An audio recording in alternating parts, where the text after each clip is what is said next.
अस्सलाम वालेकुम। आप देख रहे हैं Abdul Mustafa TV YouTube channel. दीनी मालूमात हासिल करने के लिए हमारे चैनल को सब्सक्राइब करें, साथ ही दिए गए बेल आइकन को भी प्रेस कर दें ताकि हमारी नई वीडियो आप तक पहुंच सके। वीडियो को यहीं पर लाइक कर दीजिए और बगैर स्किप किए एंड तक देखें। वीडियो को ज़्यादा से ज़्यादा शेयर करें और हमें कमेंट में बताएं हमारी वीडियो कैसी लगी। हमारी आज की वीडियो का टॉपिक ये है कि सबसे पहले छींक किसको आई। आए सुनते हैं मौलाना अब्दुल मुस्तफ़ा साहब से।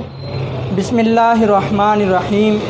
नाज़रीन, जैसा कि आपने सुना कि आज हम जिस टॉपिक पर गुफ्तगू करेंगे, तो आइए सुनते हैं सबसे पहले किसको छींक आई। जब अल्लाह वहदहु ला शरीक ने हज़रत सैयदना आदम अलैहिस्सलाम का पुतला बनाया और आपके सर की तरफ से रूह को मुंतकिल फरमा रहा था, तो अल्लाह ताला ने जब रूह को मुंतकिल फरमाना शुरू किया, रूह अभी नाक तक पहुंची थी कि हज़रत सैयदना आदम अलैहिस्सलाम को छींक आई। और उसके बाद जब रूह ज़ुबान तक पहुंची तो आप अलैहिस्सलाम ने अल्लाह ताला की हम्द बयान की। आपने कहा अल्हम्दुलिल्लाहि रब्बिल आलमीन। और इसका ये सुनकर इसके जवाब में अल्लाह वहदहु ला शरीक ने फरमाया यरहमुकल्लाह, यानी आपकी जब रूह नाक तक पहुंची तो आपको छींक आई।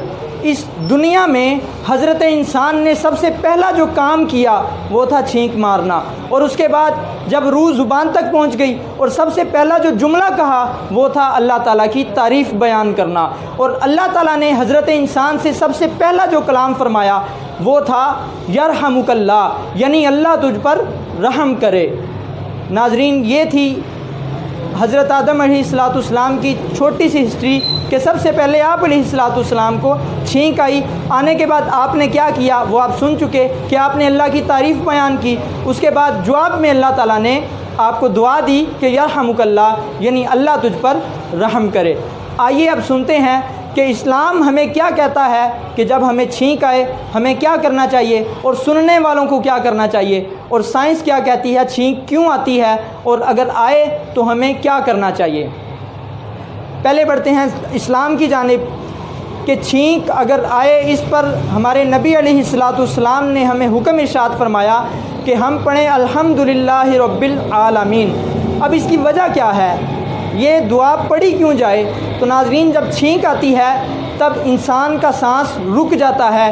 3, 4 या 5 सेकंड्स के लिए छींक का अमल जब शुरू होता है ख़त्म होने तक बंदे का सांस रुका रहता है। तो छींक मारने के बाद चूँकि इंसान का सांस बहाल होता है तो इसके शुक्र में अल्लाह वहदहु ला शरीक की वो तारीफ़ बयान करता है।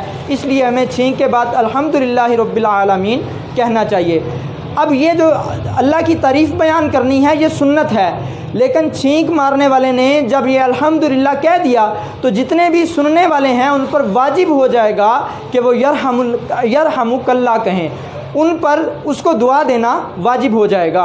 एक बुज़ुर्ग थे, कश्ती में सफ़र कर रहे थे, तो रास्ते में उनके पास से एक कश्ती गुज़री, उसमें एक ऐसा शख्स सवार था जिसको छींक आई और उसने कहा अल्हम्दुलिल्लाहि रब्बिल आलमीन।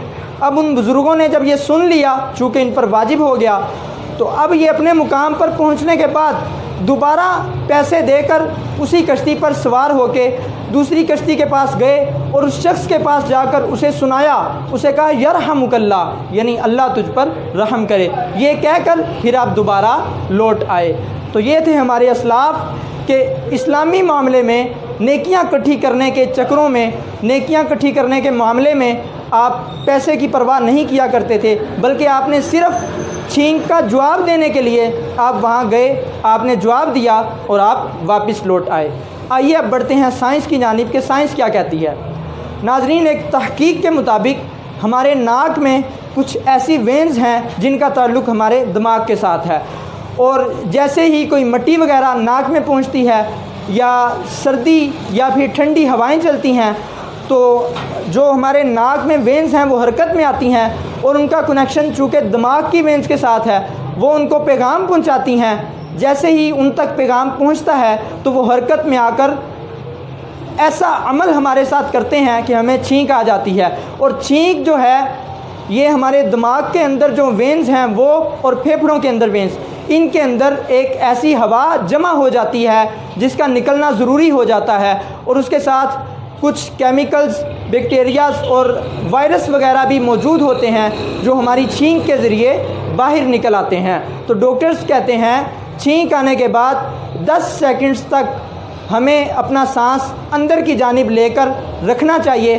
ताकि जो गंदी हवा थी वो बाहर निकल गई और अब साफ़ सुथरी हवा हमारे जिस्म में मुंतकिल हो जाए। और 10 सेकंड्स तक सांस रोकने का इसलिए कहा गया ताकि वो हवा हमारे पूरे जिस्म में फैल जाए, दिमाग और फेफड़ों तक पहुंच जाए, जिसके ज़रिए हम पुरसुकून ज़िंदगी गुजार सकें। उम्मीद करता हूं आपको इस वीडियो से बहुत कुछ सीखने को मिला होगा। हमारी नई आने वाली वीडियो का इंतज़ार कीजिएगा। तब तक अपना बहुत बहुत ख्याल रखिएगा। वस्सलाम मअल इकराम इला यौमिल क़ियाम।